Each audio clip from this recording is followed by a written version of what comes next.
Hey everyone, and welcome back to another Disney Movies Ranked and Reviewed, a show where we rank and review a new Disney movie every month, 2 months, 3 months. I admit it's been a really long time since I've seen you guys, which makes it so much more special for me to see you again for this kind of video. Seriously though, I'm sorry it's been so long. Over Christmas break though, I worked up a backlog of videos, so we should have a solid 2 months of content.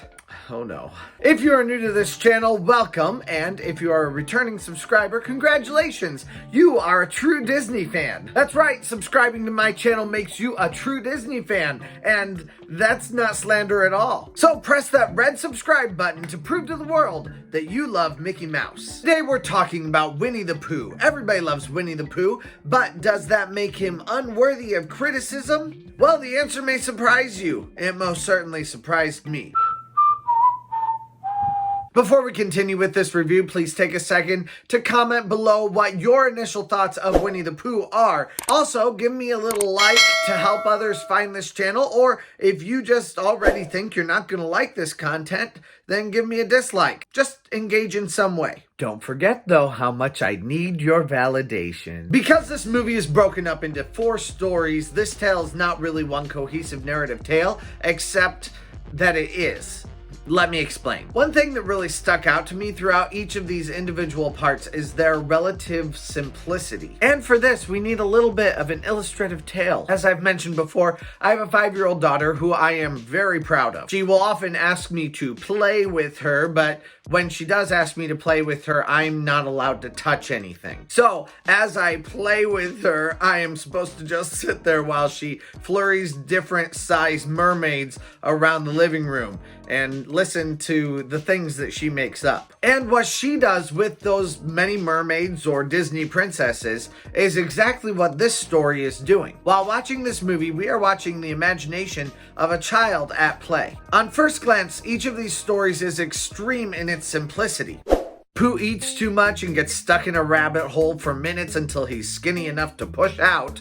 Meanwhile, Rabbit devises different plans to get rid of him or disguise his hindquarters for more pleasing aesthetics. A treehouse is blown over on a windy day. That treehouse is where Owl lives, and Owl decides instead he's gonna go live in Piglet's house. Winnie the Pooh dreams of heffalumps and woozles while the 100-acre wood floods. Rabbit thinks that Tigger is stupid and tries to lose him in the forest, but Rabbit is the one who gets lost. Tigger finds his way home without any trouble because Tiggers never get lost. Tigger bounces too high and has to come down from a tree. Rabbit tells him he can never bounce again.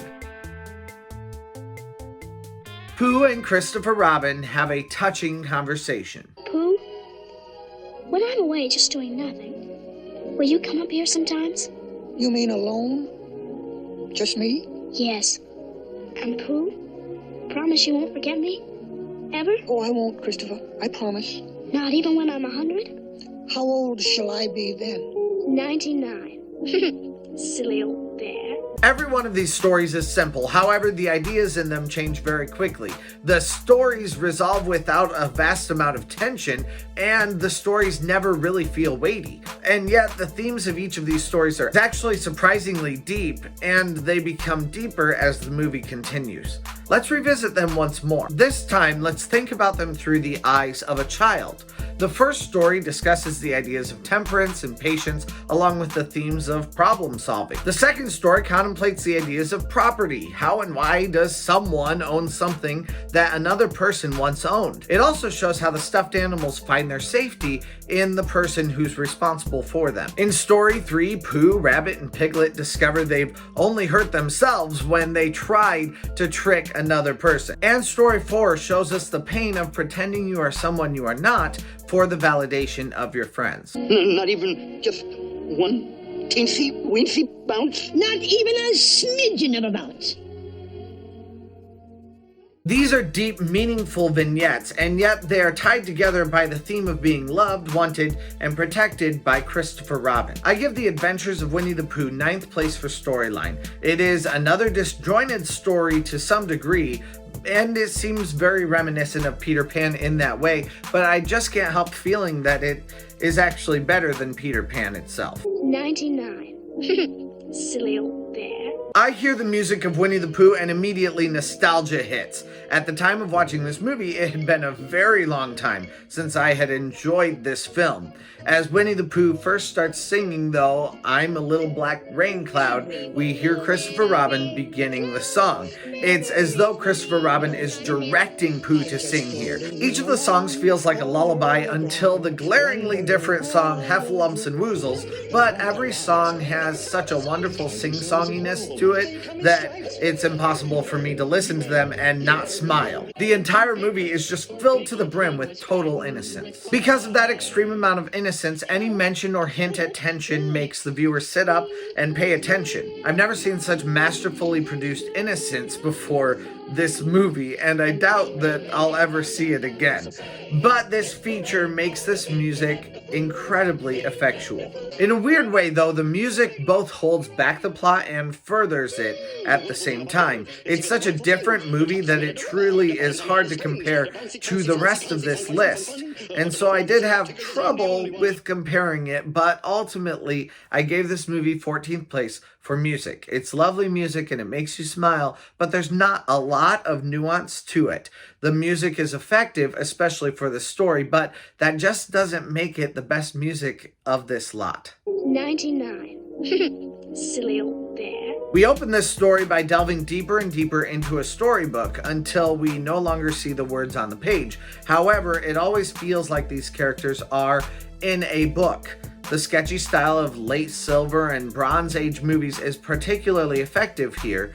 Once again, we see the Disney animators have the right idea on how to use new-ish technology. In this movie, the backgrounds and foregrounds absolutely blend perfectly.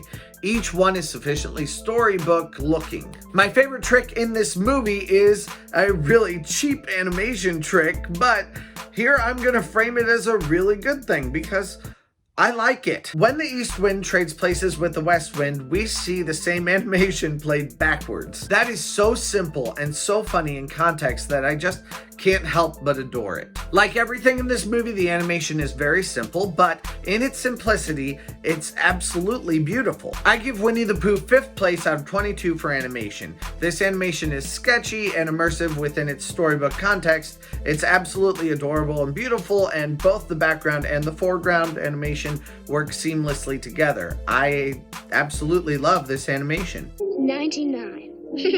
Silly old bear. Of course, the characters in this movie are simple, but each one has a very clear character trait that sets them apart from the others. The thing that makes each of these characters interesting is when you view them through the lens of Christopher. I view each of these characters as one part of who Christopher is. Pooh manifests Christopher's naive side. Eeyore gives Christopher a safe way to be sad. Rabbit is nervous about everything. Gopher is efficient. Roo is motherly. Piglet is quiet and shy. Tigger is forgetful and is Christopher's newest toy because the other characters clearly have just met him. Of course, none of these characteristics is Christopher all of the time, but these toys show how Christopher is play acting different world scenarios that would use these different emotions or different character traits through the objects that are most relevant to him, his toys. And could these characters be any more iconic? I give these characters of the 100 Acre Wood 7th place out of 22 movies reviewed so far. 99. Silly old bear. There is not a lot of tech used in these movies. The leaves are played backwards, but I can even do that. See? A couple examples of mundane uses of multiplane camera and also some snow and ice marks had to be done by special effects in this movie, but overall there just isn't much in the way of innovation in this film. I give The Adventures of Winnie the Pooh 22nd place for technology. It just has so little obvious tech to speak of. 99. Silly old bear. Overall, I think that the best way to describe this movie is charming. In fact, I will go on record to say that this is the most charming Disney movie I've watched so far. And it truly is one cohesive narrative when seen through the lens of the imaginings of a child. A child's train of thought is easily derailed, and so are these stories. It doesn't take much to change gears, but the story always stays along the vein of the simple thoughts of a child. I think, though, that the magic behind the entire movie lies in the simplicity of its answers. For instance, at one point, Pooh Bear follows his own footprints because he believes that he is following someone and is trying to solve the mystery of who that someone is. As grown adults, and even as children, we know what the answer is. We see that Pooh is following his own footprints. But the tension of the movie is established in what answer will Pooh arrive at. Often he comes up with some different kind of answer than the correct answer, but we can always understand how he got there in the end. Ultimately, this movie allows us to take on the mind of a child. We literally are seeing these animals from the viewpoint of Christopher Robin. So as a child, you can identify with this movie, and as an adult, some part of your brain remembers the way you thought as a child. This movie is complex in its simplicity, and it's so shallow that it's deep. And because of that, I think this is a stellar movie. I give it 11th place out of 22 movies reviewed so far. So what do you think of Winnie the Pooh? Do you have memories of it, or have you seen it recently? Let me know down in the comments below. I'd love to know what you have to say.